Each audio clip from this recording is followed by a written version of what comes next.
What's going on, everybody, and welcome to the Other Side of the Firewall podcast, where we talk about the latest and greatest in cybersecurity news, as well as we highlight those movers and shakers and glass ceiling breakers, those people of color who made it to the other side of the proverbial firewall. My name is Ryan Williams, and as always, I'm joined by Shannon Tynes. What's up? What's up? We have a special co-host this week, so introducing a professional speaker and the CEO of Blurred's Leading Technology, Chelsea Pierre. Hello. What's going on? So it's just fitting. This is season 2, episode 1 of the podcast. We have migrated. We're now being hosted by Heroes Media Group. So today's the first episode, and it's only fitting to have Chelsea on. She was the very first interview way back in the 2020 days of the podcast. So long time. Thank you for thank you for being back on the show. I greatly appreciate it. And we're definitely going to catch up on you and all the good stuff that's going on with Blurred's Leading Technology. So for those tuning in, please make sure you listen to Friday's episode where we kind of expound on that and catch up with Chelsea. But without further ado, I give it to Shannon. All right, everybody. So this first article we got, right? It's actually from MSN.com by way of the Dallas Morning News. It's titled, "As Dallas Ransomware Attack Stretches into Day 3, Other Texas Cities Boost Cybersecurity." And this is written by Kelly Smith, Zaim Shaikh of the Dallas Morning News, right? So we've talked about this before, right? So it's one of those things where whenever these different things happen, whether it be, a water treatment plant, was it Colonial Pipeline? It's Colonial Pipeline. Yeah, Colonial Pipeline. Like, we figured people would learn from that, and it just hasn't seemed to caught on like it needed to, right? But this ransomware group called Royal caused outages for Dallas's emergency systems, right? So 911, 301.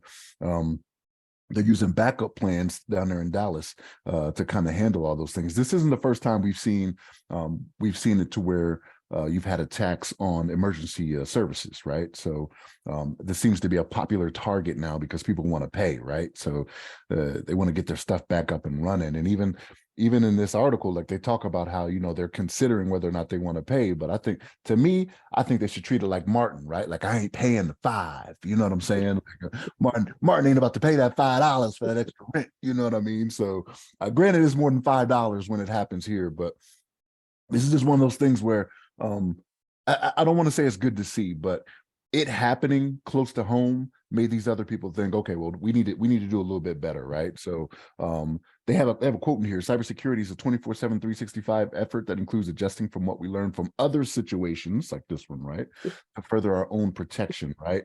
And this is from Sam Bradford, who's the director of information technology in Mesquite, Texas. So they say that this gang Royal is a sophisticated gang, gains access through networks by phishing 2/3 of the time, right? And we all know how phishing, like, as long as it's been going on, it's still one of the more popular ways things happen here. You know what I'm saying? But Chelsea, what's your thoughts on this? What you think about this?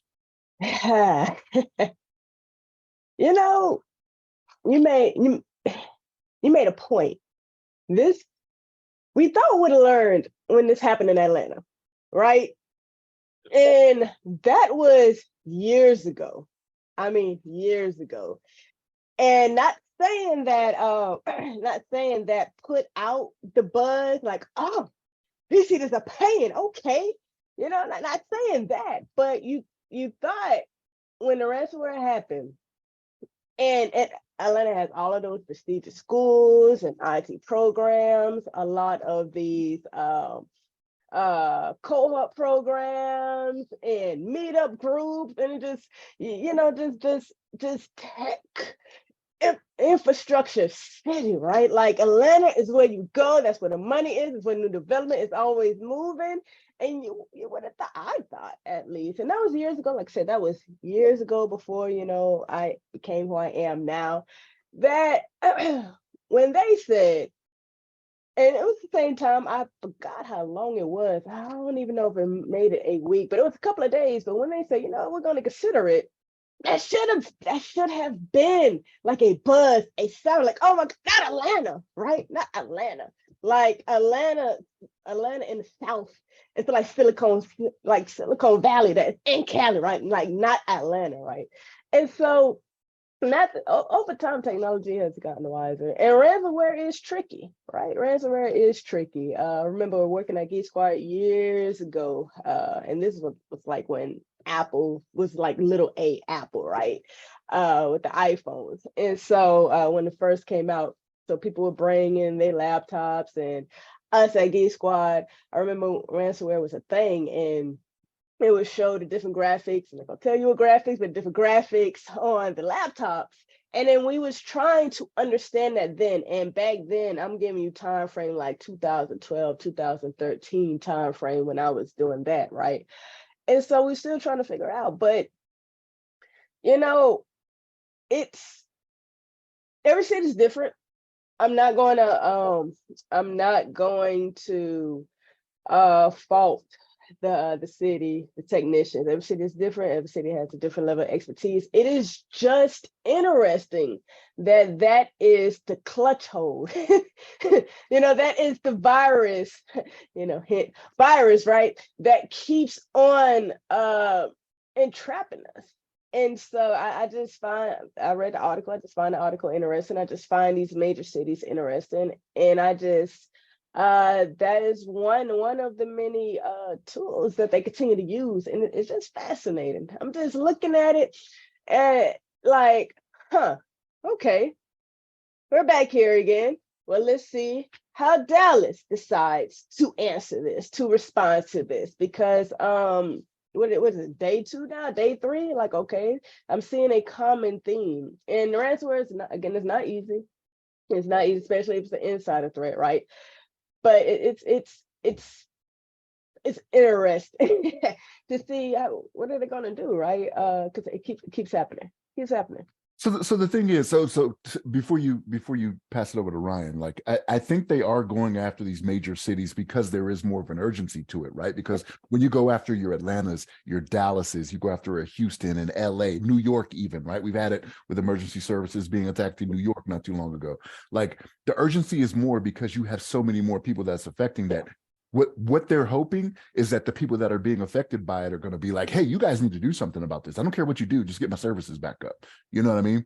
That's kind of what I think that's what they're gunning for. And it's kind of, I hate to give them credit for this, right? I hate to give a criminal credit, but it works in their favor. You know what I mean? It does. It works. It has to. There's always going to be urgency, but there's always loss of profit with these companies. When you create these companies, we have technology, right? You have to, when you do these plans and continuity plans, you have a section for loss and profit. You have a section that is supposed to indicate, hey, if somebody pulls up to even the gas station, somebody pulls up to the store with a gun in my face, what will be the loss? How do we eliminate it? Like, what do we do? And it's the same thing with all technology. So that is true. But that should be in a continuity plan, right? It should cover that. Not that you want to, but it should cover, hey, if we are under attack, if services stops, right? If it stops for some reason, what do we do to make sure that life continues flowing? What loss are we willing to decide to afford, and where to go from there? And so now your services are stopped, and it's now the time to whip out that book, that plan that a lot of people had to sit down and write and say, okay, here's the risk plan, here's the risk, is it action? What do we say we was going to do when this happens? And people sleep on these plans. It's full of dust, but it's supposed to be live, right? It's supposed to be, so I get it, but it's like, why you have these risk plans. That's true. And then the business impact assessment, all that stuff should hopefully have played into this. What's crazy though is I think we're going into uncharted territory, right? Like, so this is on the back of them already getting $170,000 when they attacked the appraisal district in the same city, right? So they're coming back for more money. They're like, okay, you paid us once, you'll pay us again. That was already a mistake. But what I don't think they, what Royal, so to speak, the company, ransomware gang, whatever you want to call them, is not thinking is the impact and loss of life and how that will affect them and their members, right? So not to make this a sad episode, but I saw an article when I was going back to refresh my memory. There was a mass shooting. There's an article written about 3 hours ago. There's a mass shooting north of Dallas in Allen, is the name of the township or the city or what have you. And there's loss of life there, right? So I don't believe, I'm not trying to conflate the two. I don't believe this has any impact on emergency services in that area because it's so far out of Dallas. But at the same time, it should be not only is the rest of Texas on high alert to try to make sure they're not going to be impacted by the ransomware and the current virus, but now you're adding emergency services have to be active and ready to go in case there's another shooting or in case something else happens, right? What if this had happened in Dallas, right? It would have impacted services. It would have slowed everybody down, and would the members of Royal, when they are caught or what have you, have more charges put against them, right? Because now they've impacted emergency services. Maybe somebody bleeds out because first responders can't respond because of the slow to action, because the E911 is down, 311, all that good stuff is down. I don't think they're thinking about that. Obviously, they're just like, okay, we're going to impact the system. We're going to make some money. We're going to get out of there. What happens when your impacts start to have kinetic effects? People die because of what you've done, right? You've attacked the hospital, or in this case, you've hampered emergency services. I don't think they've thought about that, and I don't think the rule book has been written for that yet. So in this case, it could have been, unfortunately for the term, it could have been the perfect storm had this happened in Dallas and they had impacted them. Like, would people be going to jail for the rest of their lives because of it, right? Would people have died because of it? Is my question. So I think you're on brand, but with what you're saying though, like, even though it did not happen in Dallas, what happened? So like the place that it happened, some type of suburb or whatever, and it was like nine people were dead, right? Or affected. Yeah, I think that's the current, yeah, it's like nine people died because of this thing that just occurred, right? Right. So that's why I didn't add it in as the article. I just saw it, unfortunately. But even with that, if for whatever reason that law enforcement in that township, city, whatever, what if they needed help from Dallas, right? Like they still have issues. They still have issues contacting them, right? It's it doesn't necessarily need to happen in that area. For whatever reason, they are called for their services, right? Because Dallas is a big city, right? They've dealt with things like this. They've dealt with all the major things you may not see in this place that had this instance at the outlet mall, I believe is what it was. Right. So it still affects them, even though they're not directly involved and it's not directly in their territory or their area of responsibility. Yeah, so I think that it obviously is still the Wild Wild West, right? We're trying to get things under control. We're trying to get better at what we're doing, and Dallas is a little bit too big to be impacted this way, in my opinion, as well, right? They're in Atlanta. They're I forget what the town was called in New York was a little bit smaller. They were also impacted. And we talked about them a couple months ago. We have to do something. We have to get better, because now they've seen not only like, don't pay the ransom because they will come back. Like, it's like feeding a stray cat, right? But also, like, what has this attack done to your ability to mobilize services? Like, what if there's a copycat or something like that in the area? Because America is wild right now, right? So you can't have your services hampered in that way. So I don't know. More to come. It's still unfolding. Like, it's. I think this is day 4 of the incident. They're still not right. They're still not where they need to be. So when we come back next week, hopefully we'll have figured it out, and most likely they will attribute it to a phishing attack, because that's the MO of the gang, right? So that's how they usually get in there. So what kind of training are you providing your employees to stop this from happening in the future? So I think that'll come to bear as well. But thank you for tuning in. I forgot to do the call to action. Please forgive me. It's the first episode, all right? I'm new here, but definitely continue to tune in to the podcast. Hit us up at all of our social medias.